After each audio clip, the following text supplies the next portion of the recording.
Well, it's about 7 o'clock in the morning. I slept in a bit, but I've been getting up early to go fly because there's less wind. And of course, today I look at the weather forecast and there is 0 wind all day. So I'll be flying more than just once this morning.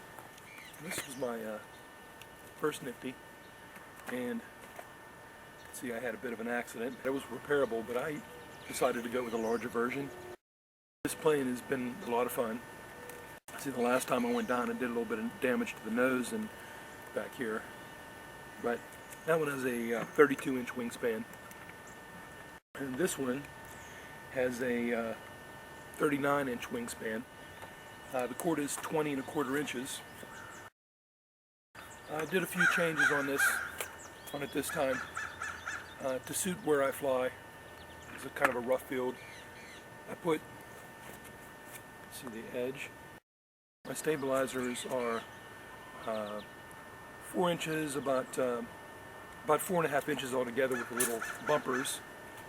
My wings are symmetrical because I'm using the blue foam, and it's very easy to make the symmetrical wing rather than the stepped-on version of the KM wing.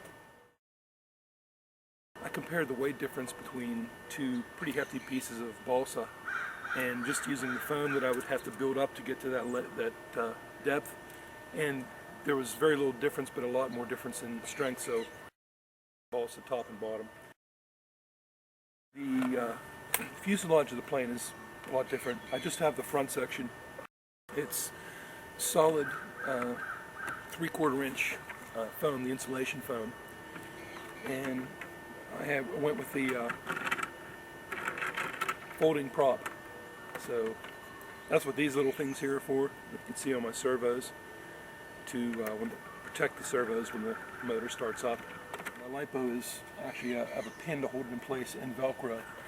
I wanted to move the battery back because in one of the when I was setting up the CG on the first one and I did a bit of a nosedive, I realized that that battery is quite a projectile, and it broke out of Velcro on the bottom and 2 Velcro straps, and it flew right into the motor and actually broke the motor off the plane. Didn't do, just scratches on the battery, luckily, and no damage to the motor, but the gear drive was broken on the first one. I needed to put more weight in the front to do that, so that's why I have my servos in the front. They're high-tech 402s, and they have a bit of weight to them. So I moved them all the way to the front. That allowed me to move my battery back about 3.5 inches. I made little wire loops and put them in with Gorilla Glue. They're at 18, 20, and 22%. So I found that this plane has to be balanced. CG has to be, right on. You can't just really guess, and there's a little bit of room to play around, but every time you fly it has to be pretty accurate. I made this little wire, and I can hang it on there. Right now that's at the 20% mark, and you can see it's actually a little bit past 20 but not quite 22. So I'm at about, if I put it on one and then the other, like stagger it, that gives me like in between. So this would be 21 actually. So it's a little bit closer to the front than 21%. I guess that's about it. I'm ready for a test flight. Here we go, maiden flight.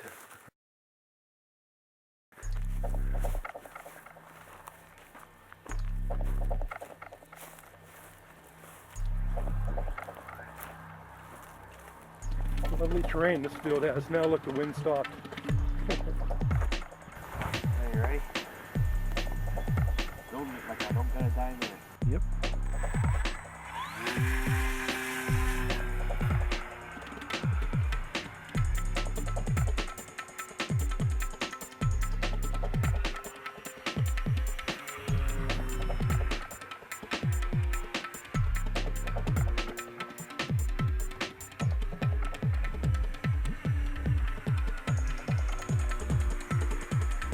There she goes.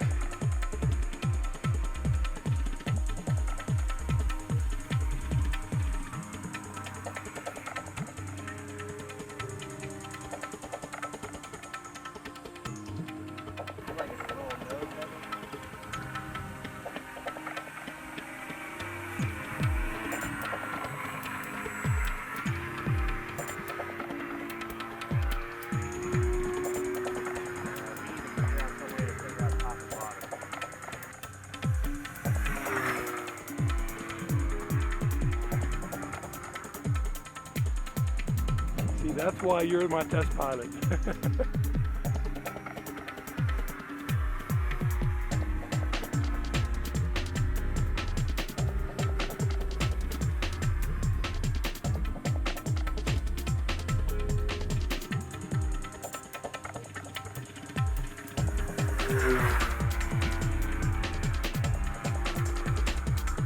What do you think?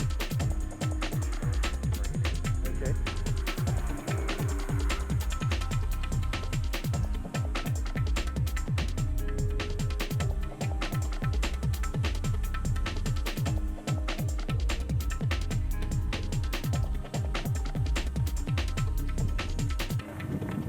It does seem a little nose heavy. Okay.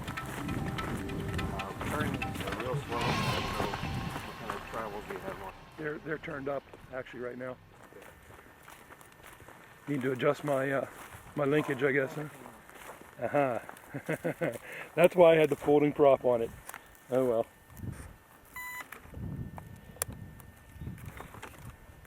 A couple screws. Oh, okay. That's not bad. See, that's the propeller.